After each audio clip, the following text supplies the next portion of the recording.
Prontinho, certinho. Boa tarde. Terminando a parte profissional da quinta-feira, dia 29 de junho de 2017.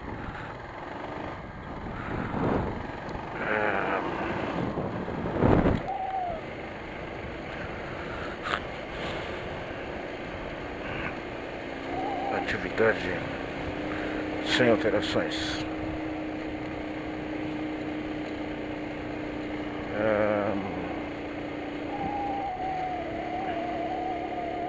Agora, como você está vendo aqui, eu tenho algumas coisas passam pela cabeça do que eu estou lendo, assistindo, acompanhando, e aí eu tenho vontade de falar sobre isso também.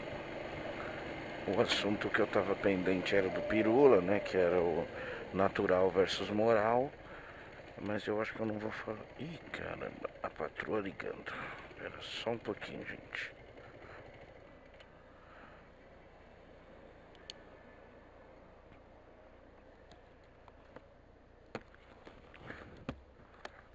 Alô? Oi, oi. Já estou na moto.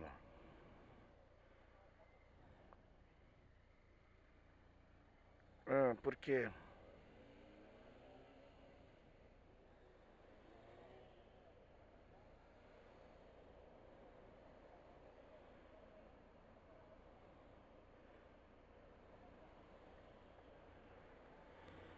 Ai, amor.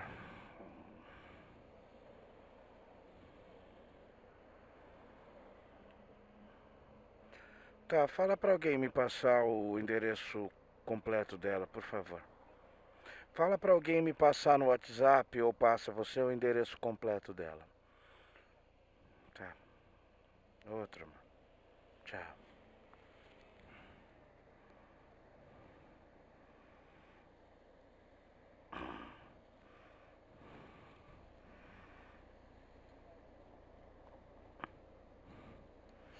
Justamente hoje que eu não trouxe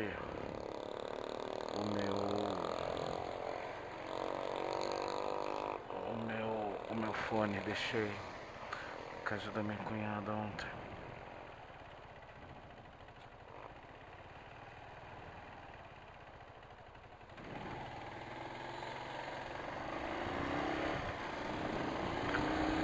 Vou ter que passar no pessoa.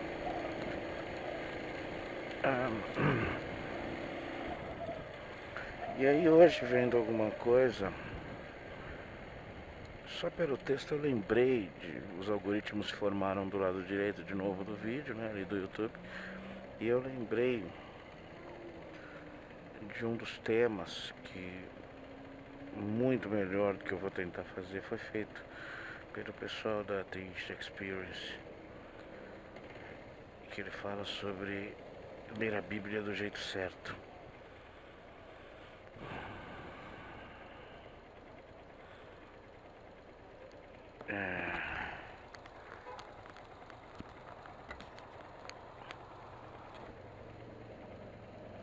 Mexer com o que eu estou mexendo pode não me dar popularidade.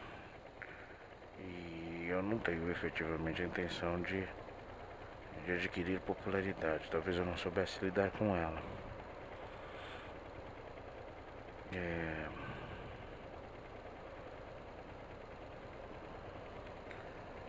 Mas, enfim, como eu tenho usado isso muito mais pra mim, como uma terapia mesmo, como uma forma de jogar pra fora e registrar isso, ou seja, como se eu estivesse escrevendo, como eu gostava muito de escrever, mas agora eu só vou deixando as ideias fluírem. Então essa coisa de estar fazendo uns temas aqui pra conversar foi legal.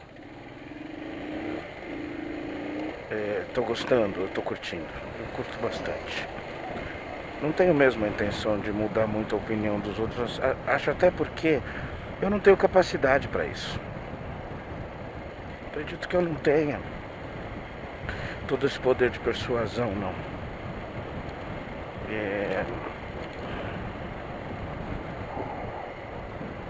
A minha conversa sobre a Bíblia começou com uma pessoa que eu comecei a ver como simplesmente um satírico, um escritor satírico, e depois passou a ser... Eu passei a analisar não só o que ele escrevia, e li bastante dele, como também o que ele falava, as suas ideias e tal, concordando com muita coisa, me divertindo com muitas outras, mas o âmbito sempre era o mesmo. Não era sempre, né? Quando você pega ensaio sobre a cegueira e ensaio sobre a lucidez, você encontra um escritor genial num contexto do conhecimento do comportamento humano.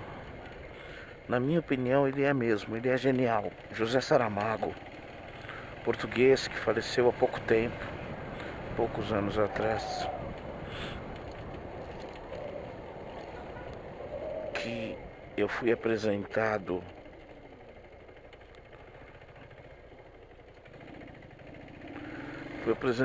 pela minha cunhada, pelo livro O Evangelho segundo Jesus Cristo,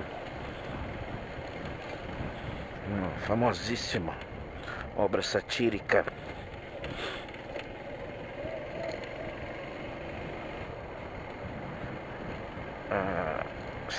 Satírica, tá? Que norteou naquele momento, como eu só tinha visto uma coisa dele,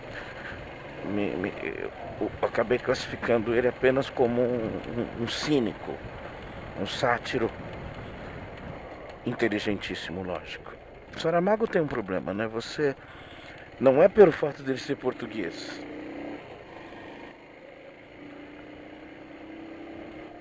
mas você tem que se acostumar ao estilo que ele escreve. Ele tira muita pontuação. Ele tem uma prosa própria, então ele a usa. É como se ele estivesse falando. Quando você o conhece falando, é um pouco mais fácil de entender, não tornando assim tão inteligível. Mas algumas coisas você tem que voltar e reler. Se você se distrair um pouquinho, você tem que voltar. Que é peculiar, é um pouco mais difícil para nós brasileiros entendermos. E era um ferrenho defensor da unificação das línguas, de todas as nações que falam português que padronizassem, para que universalizasse isso às nações de língua portuguesa, né? Um socialista, né? Um esquerdista por natureza, né? Um conceito de ideologia popular. E depois disso li alguns romances que não tratavam do assunto de religião especificamente, e depois disso li Caim. Caim me marcou muito.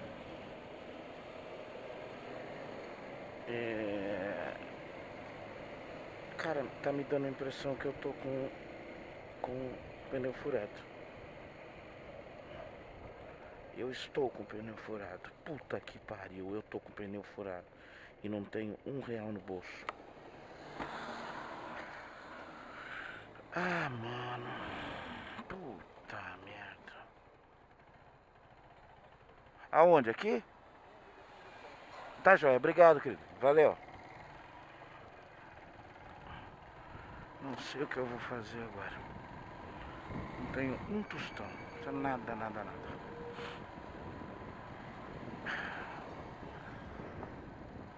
Tem um borracheiro aqui, oficina de motos, motocarro, borracharia. Não, volta às 17h40. E que horas são agora?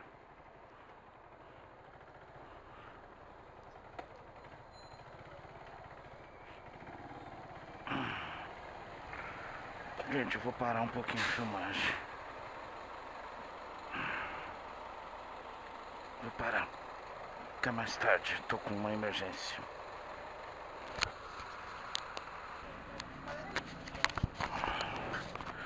Bom, vamos lá, gente. Eu encontrei um posto de gasolina. Me pareceu que o pneu não está um furo muito grave, pode aguentar. E eu vou fazer esse teste. Vamos ver como é que tá a vida. Como é que vão ser as coisas até chegar em casa. Eu tava falando sobre José Saramago. E aí eu tava chegando no livro de Caim, né? E aí é onde ele realmente coloca principalmente o Velho Testamento sob a ótica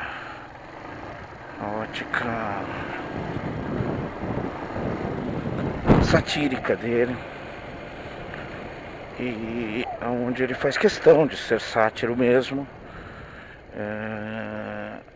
E foi onde ele me tocou realmente num conceito que eu já começava a ter pelos anos de colégio, de colégio de padres, né? De escola religiosa, que era uma versão quase que completa ao Velho Testamento, tirando 2 ou 3 coisinhas que ainda eram fábulas para as nossas explicações, né? E em Caim ele realmente ridiculariza o que ele acha necessário ridicularizar. Deixa eu ver um negócio aqui, gente.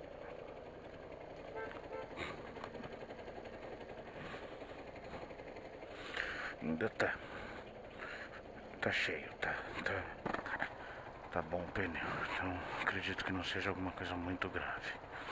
Se for parando, se for murchando no caminho, tiver que parar mais 1 ou 2 vezes, não tem problema.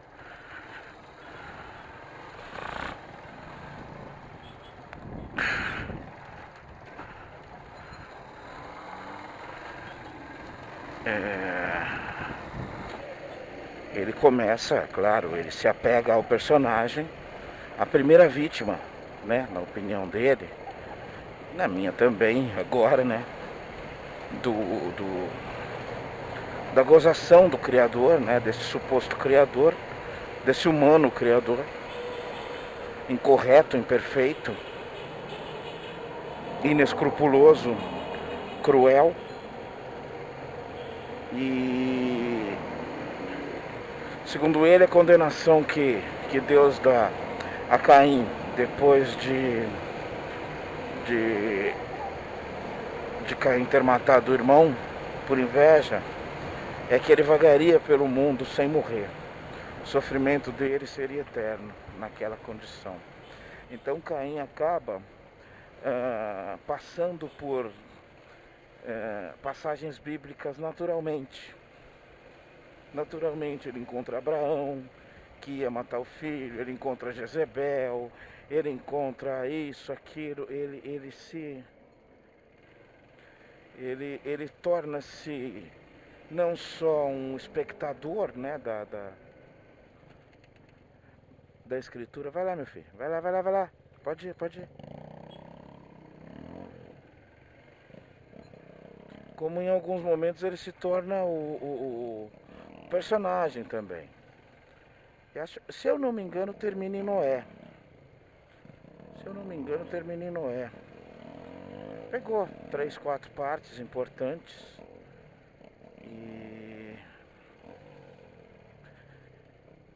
e com essa leitura, eu que já tinha uma tendência a esse tipo de pensamento, comecei a analisar melhor, aí sem sátira, aí com uma certa curiosidade maior.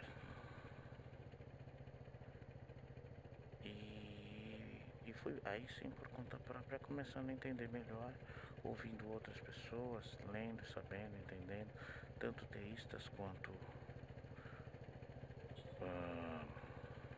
pessoas contra. E aí assim, vamos num princípio específico. Vamos numa linha correta de raciocínio aqui, para não viajar sem que isso dê para ser entendido, possa ser entendido. Isso, filho.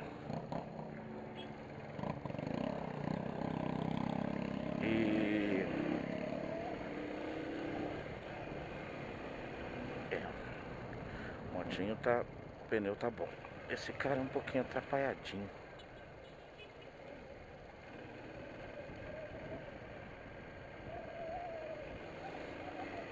E vamos lá.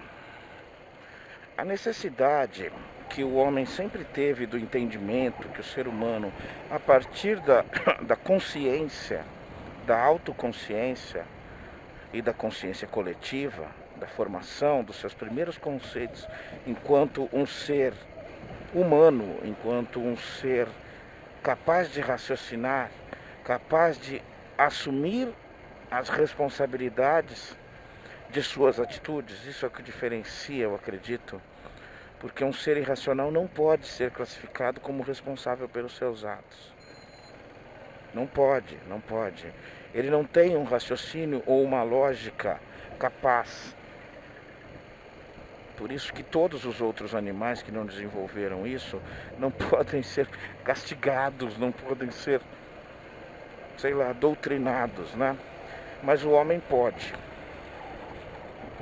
Então, como a religião surgiu como talvez a primeira esclarecedora, né? A primeira ciência deve ter sido a religião. E rapidamente a religião surgiu porque alguém teve um específico entendimento, passou esse específico entendimento a um grupo e tornou-se por esse grupo respeitado por esses conhecimentos, por esse entendimento que ele tinha, por esse suposto, essa capacidade que esse líder religioso tinha de se comunicar com o invisível, com o inexplicável, com o incontrolável. Em determinado momento, ele se proclamou também como alguém que era capaz de pedir alguns controles, alguns favores, já que ele tinha o entendimento superior aos outros. Ele tinha o conhecimento de como esse lado divino poderia funcionar. E aí surgiram, na pré-história, todas as atividades primárias de fundo religioso, como os altares de sacrifício, como... Porque era assim, vamos deixar claro aqui o que eu entendo muito facilmente. Como era fácil enganar, era fácil pedir. Então, esse primeiro entendimento do dízimo, que inicialmente não era dízimo, inicialmente era uma parte do seu rendimento, uma parte do fruto do teu trabalho, uma parte material do fruto do seu trabalho. E é claro que isso ia justamente para quem detinha o poder de entendimento, de interpretação, e até, quem sabe, quem detinha o diálogo com esse inexplicável, quem tinha a capacidade de pedir, de interceder, de não só ler, mas interceder. E num período específico, que eu não sei se foi muito longo ou muito curto, isso foi o suficiente. Essas pessoas formavam os novos líderes, os novos religiosos, que eram, se não, sempre foram, se não a parte mais importante daquele grupo, se não a pessoa mais importante, a área mais importante daquele grupo, foram uma das mais importantes, influenciando as pessoas mais importantes, as partes mais importantes deste específico grupo.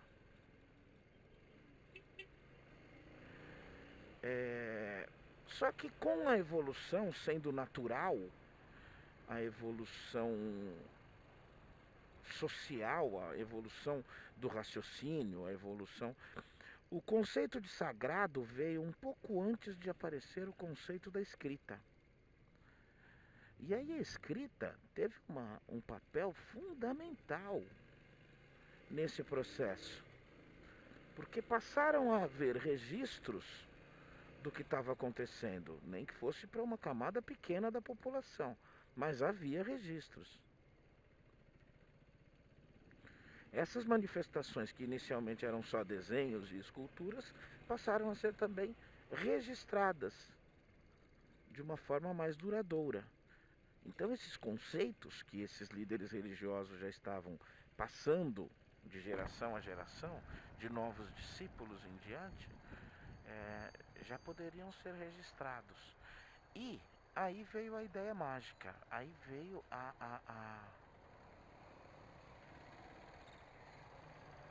como é que eu posso dizer? Veio a ideia genial. Que tal um livro sagrado?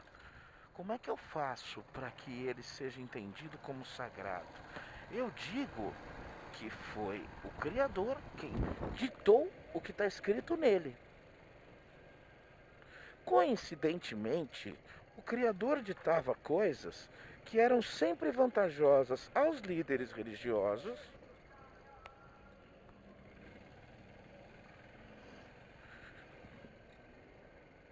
e que eram sempre, tinham um enorme poder de persuasão. Muitas vezes até pela complexidade do que estava sendo escrito. Mas enfim, essas regras comportamentais foram traçadas assim, justamente por essa necessidade da raça humana, de grande parte. Pode ver isso, cara, em qualquer lugar. A maioria quer ser comandada, a maioria quer ser ditada, a maioria quer que mostrem o caminho.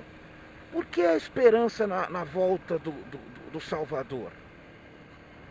Esquece então o lado religioso. Por que sempre a procura pelo político maravilhoso, honesto, decente, sensacional, genial?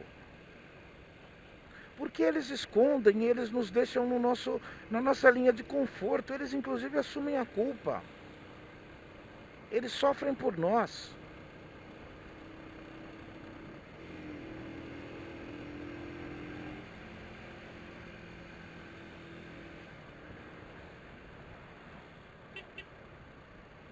Então, assim, a criação dos primeiros escritos sagrados, eles,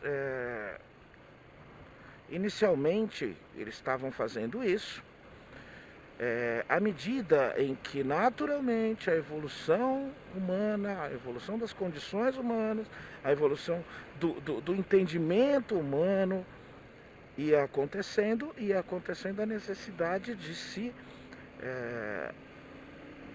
ampliar, de se, como é que eu posso dizer, de se adaptar esses escritos a preceitos mais sagrados ainda. Em determinado momento não era só a palavra que era sagrada, era aquele papiro especificamente. Era um poder mágico que quem detinha aquele papiro tinha poderes assim e assado suficientes. E tudo isso caminhou para os tempos modernos há poucos séculos atrás. Foi quando apareceu a imprensa. E aí ela foi capaz de imprimir livros. E livros são muito duradouros. Muito mais do que papiros. Muito mais do que escritos com pena e tinta rudimentar feita de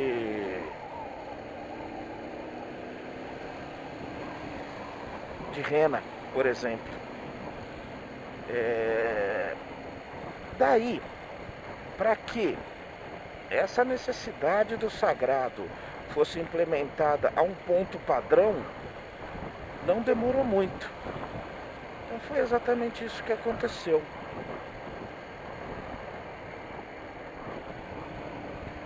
A Bíblia surgiu, você pode procurar encontrar, eu tenho o livro também, se interessar alguém. As versões bíblicas, elas foram se aperfeiçoando. Existe a história da Bíblia para se saber como é que apareceu isso. Então foram se juntando os papiros com os interesses das lideranças religiosas, os entendimentos e interpretações disso, até que se formasse esse livro, que há alguns séculos traduz ali, na minha opinião, uma super importante, um super importante registro do pensamento humano, da evolução do pensamento humano.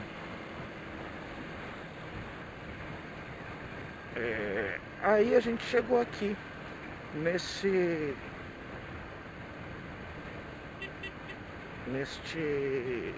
tema que eu queria desenvolver, que é uma coisa muito simples, de pessoas que sempre me colocam, que eu sempre vejo colocar, e essa é a base da formação de várias facções religiosas, evangélicas ou católicas, ou novos católicos e assim por diante.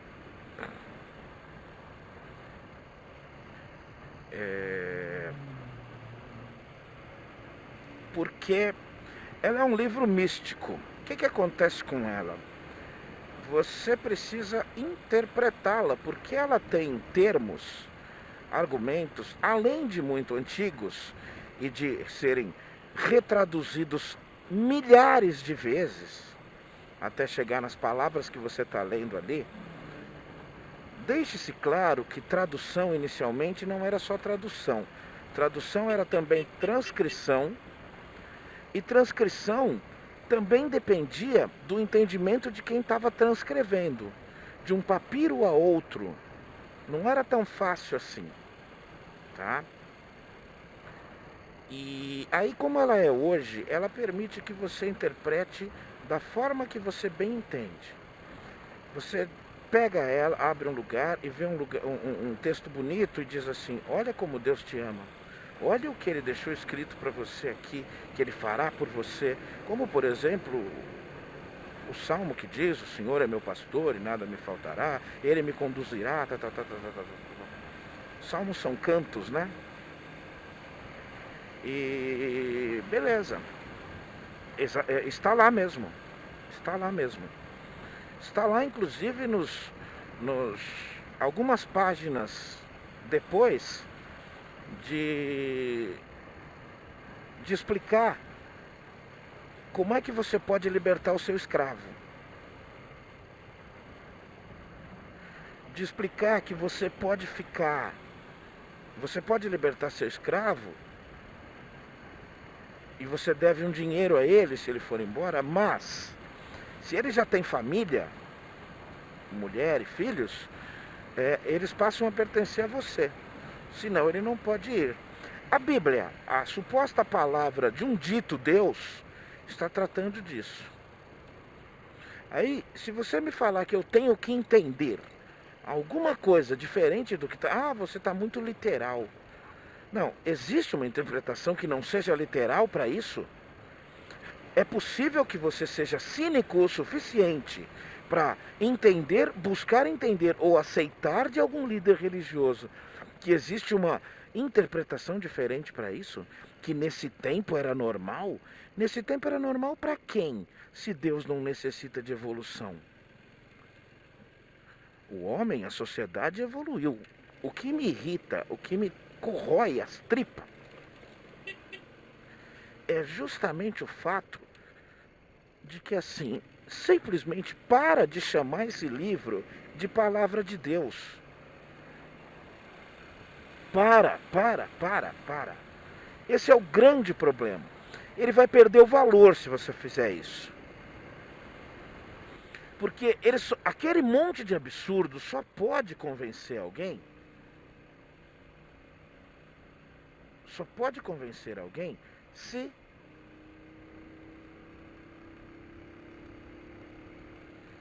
você disser que quem escreveu não foi o homem, não foi uma pessoa.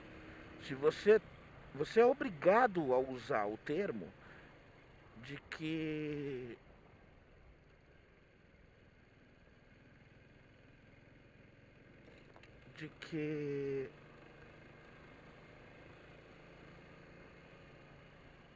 foi Deus que escreveu.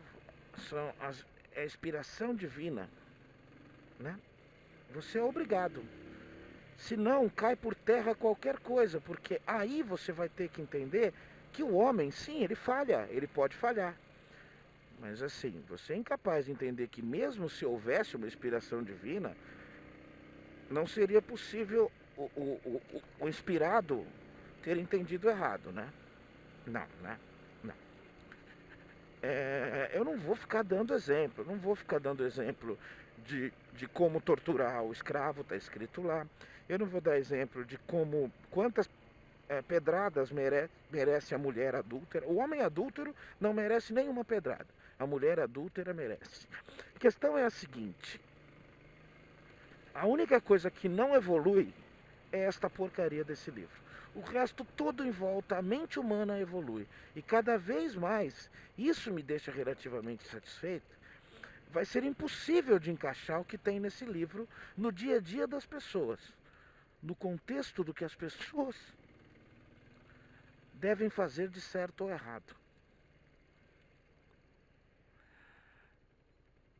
Não havia, quando o cara escreveu, nada na sociedade que dissesse que era errado ter escravos. Não havia, naquela época, naquele povo específico. Então eles estavam lidando com um conceito de justiça refinadíssimo, ao colocar no livro sagrado, porque só assim entenderiam, não havia uma outra lei, a lei era aquela. As sociedades eram teocratas, os clãs, as tribos. E naquele tempo, quando isso apareceu, foi um contexto que provavelmente foi rejeitado por muita gente. Porque os caras falavam, não posso mais fazer isso aqui, não posso mais matar o cara na minha frente, não posso mais estuprar a mulher dele. Você tá me entendendo onde eu tô querendo dizer, cara? Onde eu tô querendo chegar?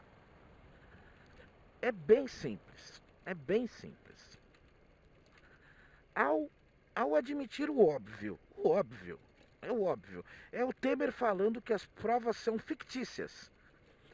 E é um religioso falando que foi Deus quem escreveu a Bíblia.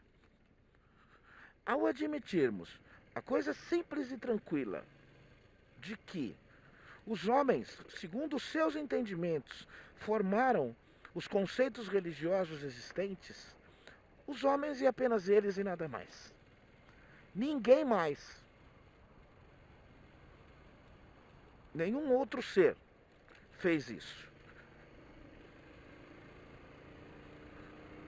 Ou você tem coragem de acreditar que algum ser celestial, poderoso, superior, e até hipocritamente dito por você bondoso, é capaz de mandar arrancar o clítoris de um neném, porque ele não tem direito a sentir prazer sexual?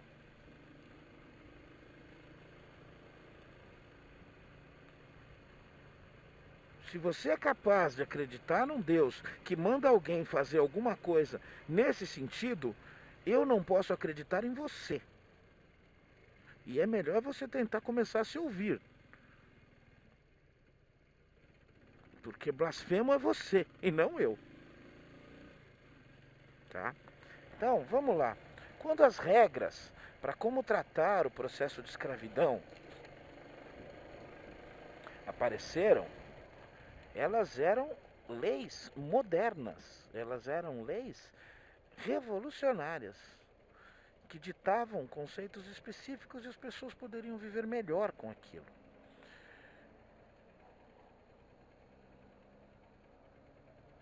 É muito importante que a gente saiba disso, mas o conceito moral é uma coisa que vai,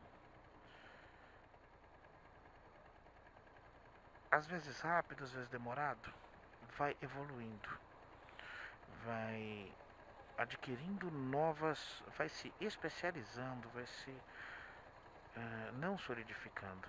Moral é maleável. O conceito moral de uma sociedade é maleável.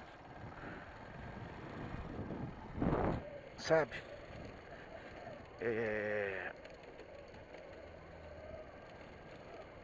E aí, como? E aí cria um problema, porque o que te salvou naquela época te condena depois. Porque como você vai dizer que é assim, como você vai poder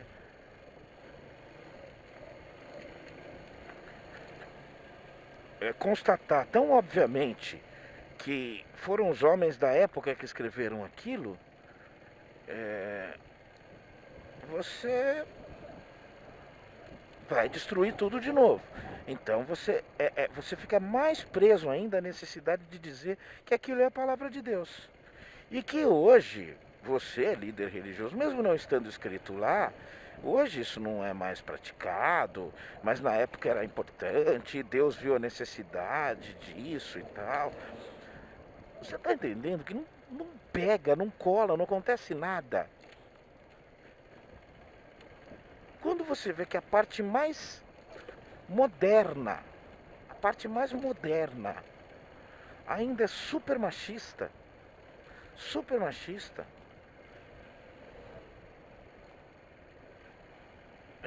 você percebe que realmente é assim, não há outra escapatória, muito brevemente, que a gente tenha esse livro em muito boa consideração, mas nunca mais como um ensinamento de alguma atitude para a nossa vida. Não pode ser. Mas sim para um registro histórico do pensamento humano, de épocas específicas. Esse livro padronizado hoje, muito parecido um com o outro, inclusive interreligiões super opostas hoje, mas são muito parecidos. Esse livro, ele não pode ditar nenhum conceito moral. Não pode. Não dá, gente, não dá.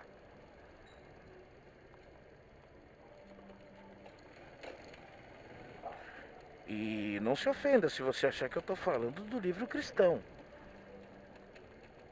Ou só do livro judeu.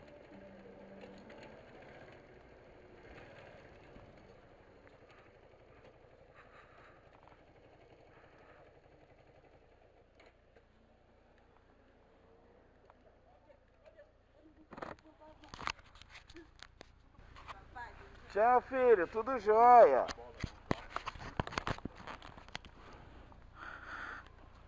Tchau, filho. Até mais tarde, meu anjo. Até já. Falou, Augusto.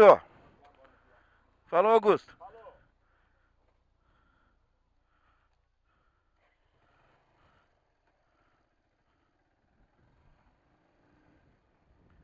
Parei porque vi meu pitoquinho saindo ali da casa do tio dele, mano.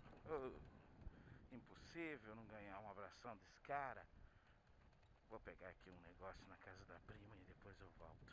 E é bom que eu falo mais sobre isso, porque eu tô enrolando pra caramba pra falar. O que acontece é o seguinte, este livro, quando eu ouço, quando eu leio o argumento de que eu preciso saber entender a Bíblia, isso significa que você quer me enganar. É muito fácil para mim entender isso. Você quer me enganar. É simples assim.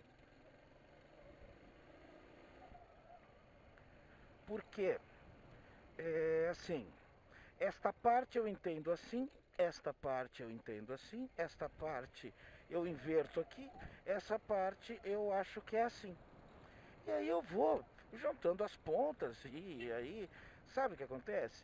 É um livro que tem a sua língua, a língua que você entende, a linguagem que você entende, só que a colocação das palavras é sempre dúbia, ou muito mais do que isso.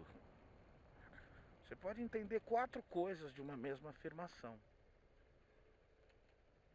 E aí é assim,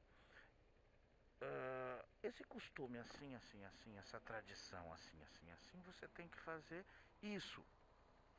porque na Bíblia está escrito que isso, isso, isso. Isso quer dizer que isso.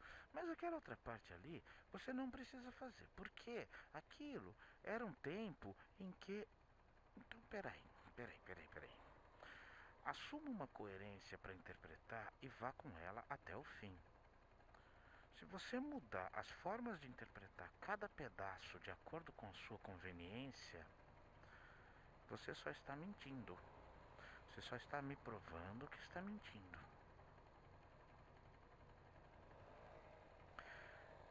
Você entendeu? E aí isso abre maiores leques interpretativos que vão sempre fazendo com que várias vertentes de entendimento vão se encaixando. Eu não tenho que saber ler direito a Bíblia. Eu tenho que ler, eu tenho que buscar entender ela e, enfim, só.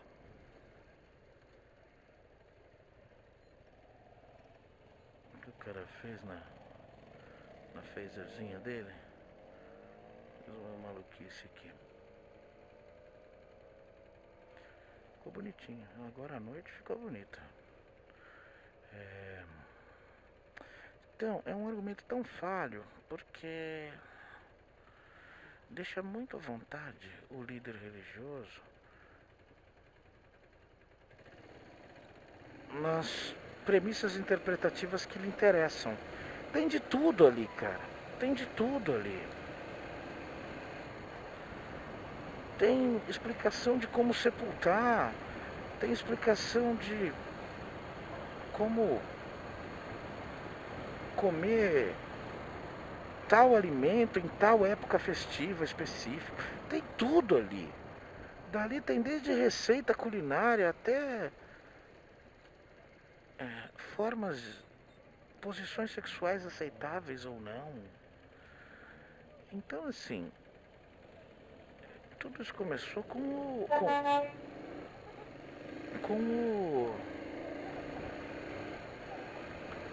esse líder religioso entendendo que ele tinha um poder de influência e que, se ele tivesse um instrumento que fosse considerado sagrado, imutável, e quanto menos compreensível possível fosse esse instrumento, melhor para que ele exercesse o seu poder de interpretação.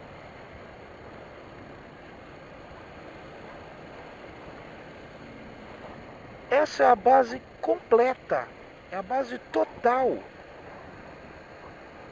do preceito religioso, principalmente abraônico. Na prática, isso é um instrumento sagrado que não pode ser, que é verdade por si só, absoluta e imutável, porque ele foi escrito, inspirado por alguém absoluto e imutável,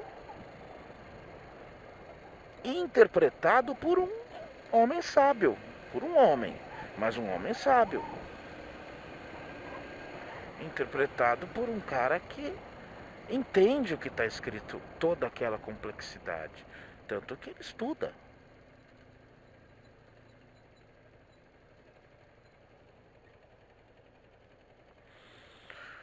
Ai, como eu queria ficar lá dando beijo e abraço no meu fofinho.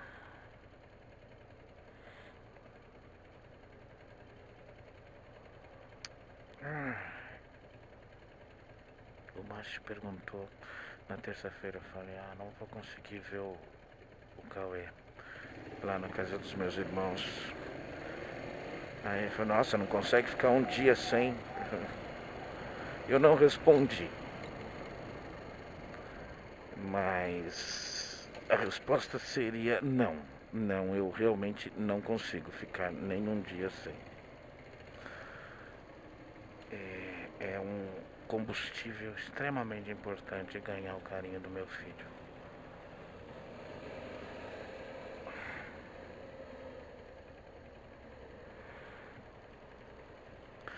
Volto aqui. Eu não aceito que alguém me indique dessa forma. Não, você tem que saber entender, você tem que saber ler a Bíblia.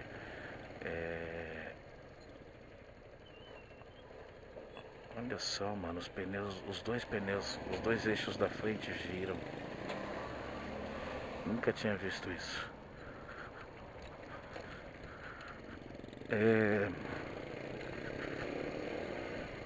Então, cara, você criou um mato sem cachorro perfeito. Você criou um processo que ele se fecha completamente pela incoerência. De um lado a incoerência dita, do outro lado a incoerência aceita como uma coisa sagrada, divina, uma coisa imutável, uma coisa que é porque é. O mundo só existe, e o progresso, principalmente tecnológico, só existe porque as pessoas falaram: eu não aceito o que é. Eu quero encontrar uma coisa melhor, mais fácil, mais bonita, enfim, eu quero alguma coisa melhor. E graças a esses caras, a duvidar dos preceitos existentes, a confrontar o que existe, foi que as coisas foram melhorando, graças a eles. Sim, senhor.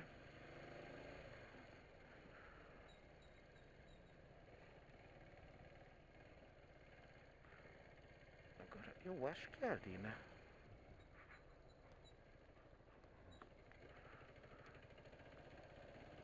Eu acho que é ali, sim.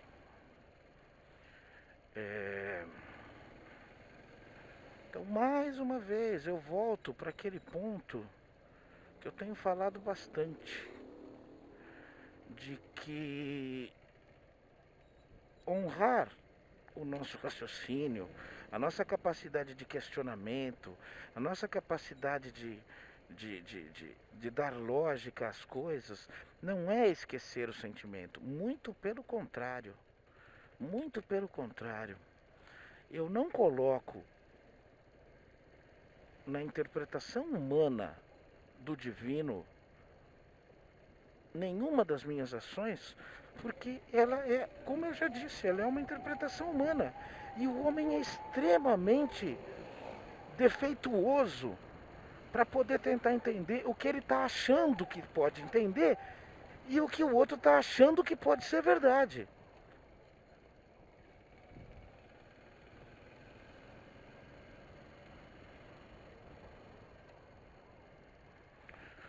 Então, assim, a minha premissa inicial, o começo da conversa é uma coisa que ofende muito algumas pessoas, que é justamente a minha completa negação a este livro.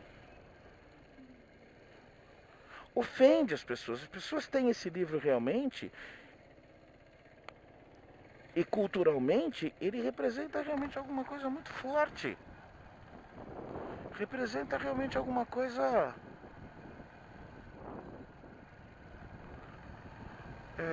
como é que eu posso dizer? Alguma coisa que só pode ser verdade.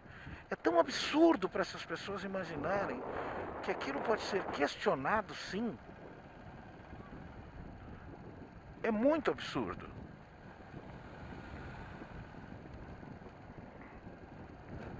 Eu acho que é aqui, né? Será que é aqui?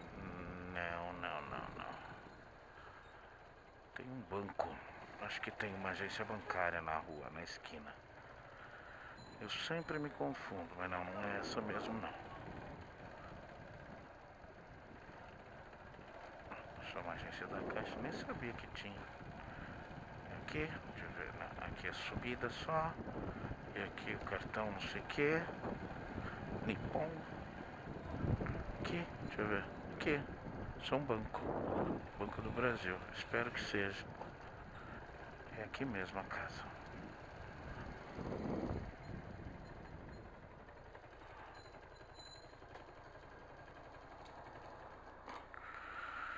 Até daqui a pouco. Daqui a pouco eu falo mais um pouco.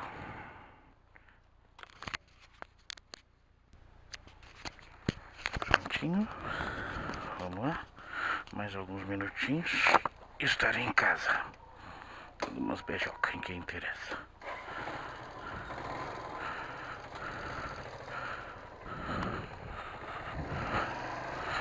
Ai. Vamos pra cá. Assim. Deixa eu ver.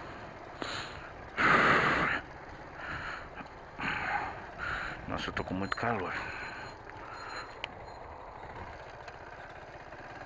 Nossa, tá. Acho que dá na mesma distância de subir pra por aqui ou por lá.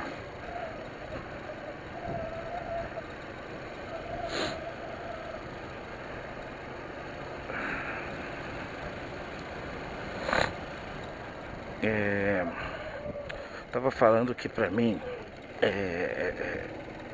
é muito simples contestar por uma questão de não considerar sagrado. Eu acho que esse é o grande problema de mexer com isso.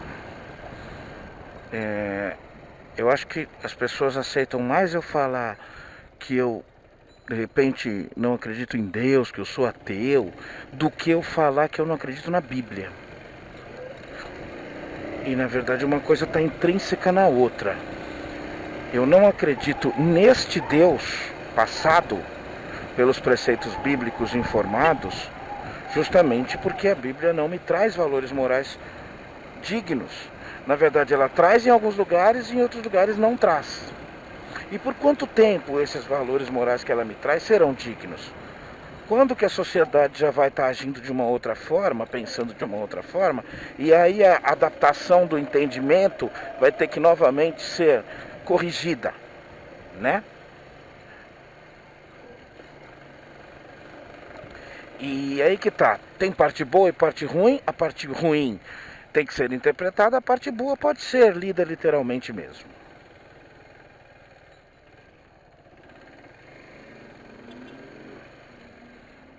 Você entendeu? 3 pesos e 4 medidas. Aí não dá, né, gente? Aí não tem como, né? Porque aí você não explica nada para quem quer realmente explicação. Não para quem quer um conforto, porque essa é a questão, né? Existe uma parte de conforto, né? Existe uma parte de acreditar que sem isso não há conforto. As pessoas não têm, na verdade, consciência da sua própria capacidade de ser feliz.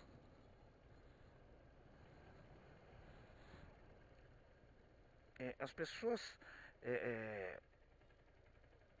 engancham no conceito de felicidade premissas que não dependem delas e ficam escravas dessas premissas. Rituais que, se não forem executados, serão a causa da sua desgraça. Sempre por culpa sua. Importante dizer isso. Sempre a culpa é sua. A premissa religiosa é essa. Temos agora uma modalidade mais moderna, evangélica, aqui no Brasil, não, vai, coisa do século XX, vai, isso apareceu mesmo no século XX. A grande jogada é a transferência desse tal paraíso aí para um paraíso terrestre. Como é que funciona isso? Linkaram a questão da crença do cara com a oferta que ele dá, com o que ele dá de dinheiro para a igreja, com o seu sucesso profissional. Eles não falam dessa forma, eles falam veladamente. A questão é... Pode ir. A questão é... Claro que se ele falar assim, ele aí já está dando a letra, já era, né? A questão na prática, o seguinte.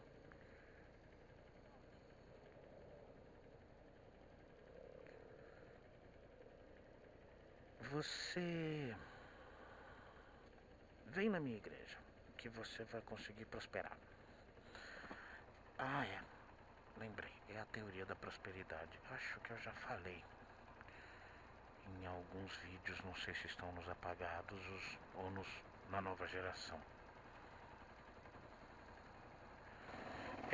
Assim, e aí os testemunhos. Aí o cara vai lá, agora numa câmera de televisão, mas antes era num púlpito, e ele falava que ele estava sem emprego, ele perdeu tudo nos jogos, ele perdeu família, ele não tinha onde dormir, ele chegou a dormir na praça, enfim, chegou a dormir na rua. E ele entrou para a igreja. A partir do momento que ele entrou para a igreja, ele voltou, recuperou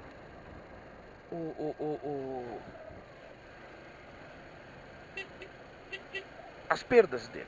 Ele recuperou a família. Aí ele mostra, na televisão fica mais legal.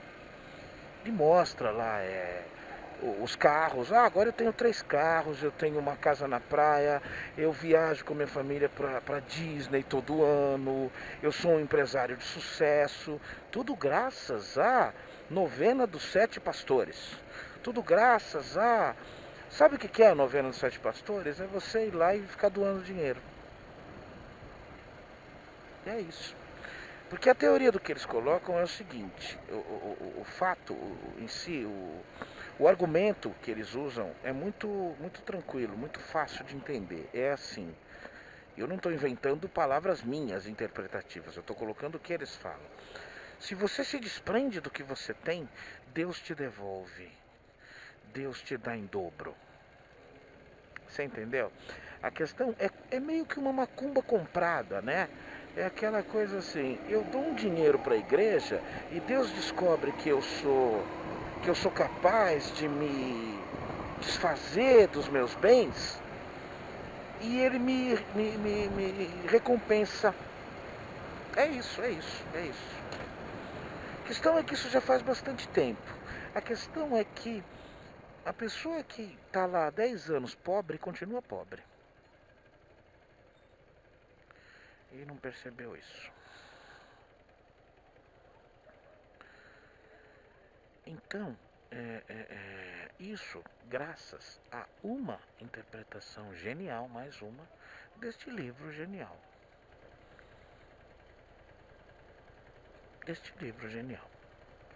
A questão é muito simples. Eu não quero entender na orla das pessoas ávidas pelo conforto divino. Eles não querem entender. Qualquer tentativa de se esclarecer uma questão dessa para uma pessoa dessa, ela vai te dizer que você é do diabo, ela vai te jogar na vala dos infiéis e vai te condenar. E quando não te agredir, porque não conteste a verdade dela. Essa verdade dela é tão valiosa que ela não vai saber se desprender. Ela não vai saber. E eu acho até que não é nem saber. Eu acho que a pessoa não vai conseguir. Meu pneu tá murchando de novo. Acho que essa pessoa não vai conseguir se desprender. Nossa, mas que bom que o furo é pequenininho. Eu vou consertar amanhã de manhã só.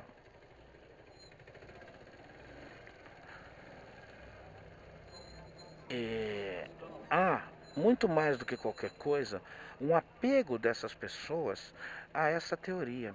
Então, é uma blasfêmia você contestar essa teoria, porque ela foi tão bem falada para você, você foi tão facilmente iludido pela ideia, que se você descobrir que aquilo não é verdade, você terá uma desilusão muito grande com você mesmo.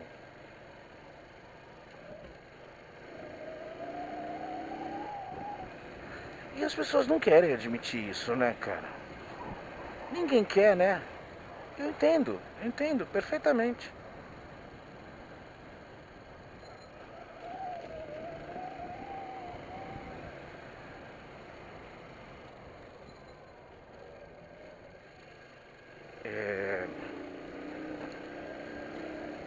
Quem é que gosta de dizer que errou? E quando você está falando de uma coisa que, se você negar aquilo, todo o seu meio vai te achar diferente, vai te achar ruim, vai te desacreditar. Então, cara, é melhor não, né? É melhor não. Eu vejo o respeito que as pessoas têm pelos seus pastores, nessas igrejas de bairro, tudo. Um pastor, ele é um cara que ele conquista a vida desse fiel, assim como o padre também. É uma honra ainda hoje. O padre vir almoçar na sua casa. É uma honra. Particularmente eu gosto muito dos padres e dos pastores pelo nível cultural deles.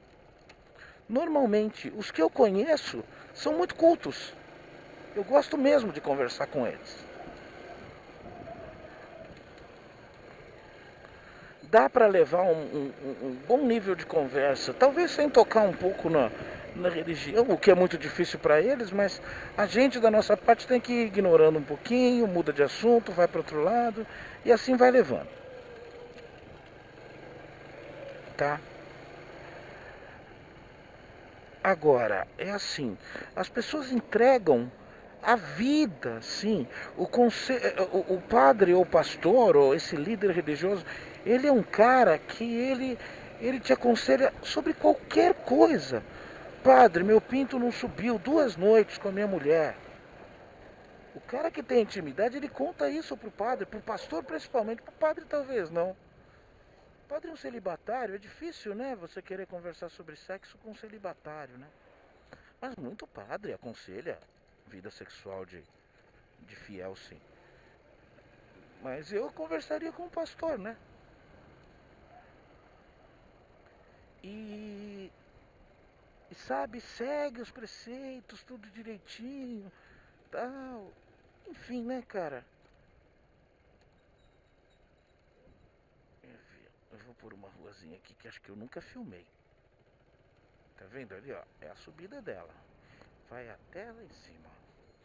Atrás de uma igreja chamada Avivamento da Fé. Gigantesca. De domingo para o trânsito na minha avenida ali. Quer ver um negócio legal? Nas terças-feiras eu já fiquei com vontade de entrar. Mas eu tenho mais o que fazer. As terças-feiras tá lá uma faixa escrita: terça-feira é dia dos milagres. Terça-feira dos milagres. Você vai lá para alcançar os milagres. Enfim, né? Enfim.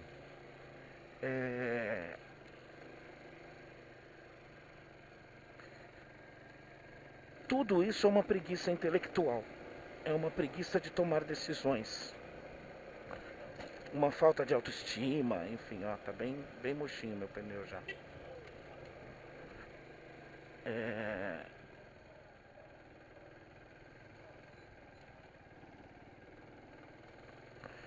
Enfim, e também é uma característica humana. O que diferencia as pessoas que estão liderando, tomando decisões dessas pessoas, é justamente uma diferença humana, só que em menor escala. Se todos tivessem enormes vocações para serem líderes, o que aconteceria com o planeta? Ninguém aceitaria ordens, ninguém aceitaria ser ordenado.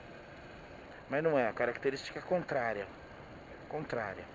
Tem pessoas que não têm a menor predisposição à liderança. E tem pessoas que descobrem isso de um jeito, de outro, e tem pessoas que descobrem de um jeito ou de outro que não podem. E tem gente que descobre que pode. Uma situação da vida que faz a pessoa ter que se virar ali, pegar mandar fazer uma coisa ou outra, quando se descobre um bom líder.